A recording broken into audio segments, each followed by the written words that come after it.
ඊශ්‍රායල් රාජ්‍යයේ රැකියාව සඳහා ඇඳුම් කරනු ලබන පුද්ගලයන් වෙත කෙරෙන විශේෂ නිවේදනයයි.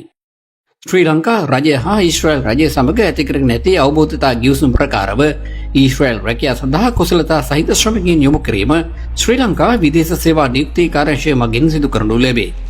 එදී කාර්යාංශය විසින් අවබෝධතා ගිවිසුම් ප්‍රකාරව තෝරාගනු ලබන අයදුම්කරුවන්ගේ තොරතුරු ඊශ්‍රායලයේ ජනගහන ආගමන සහ දේශ සීමා අධිකාරිය හෙවත් පීපා වෙත යොමු කිරීමෙන් පසු පහත සඳහන් හේතු මත ප්‍රතික්ෂේප කරනු ලබන අවස්ථාවන් නිරීක්ෂණය වී ඇත.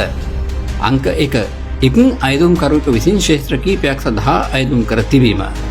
අංක 2 ෆීබා ආයතනයේ දත්ත පද්ධතියේ සිටියේදී අදාළ ශේෂ්ත්‍රයෙන් අතරමඟදී ඉවත් වී වෙනස් ශේෂ්ත්‍රයක් බලාත්මක කරන ලෙස ඉල්ලුම් කිරීම.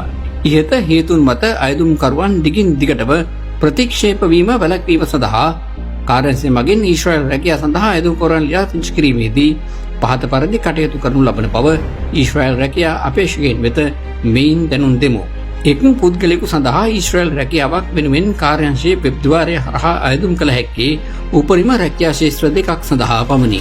ඔබ මේ වන විටත් කාර්යාංශ වෙබ් ద్వාරය ඔස්සේ රැකියා ශේෂ්ත්‍ර දෙකක් හෝ කිහිපයක් අයදුම් කර ඇතනම් නැවත ඔබට කිසිදු ශේෂ්ත්‍රයක් සඳහා ඉල්ලුම් කිරීමට හැකියාවක් නැත.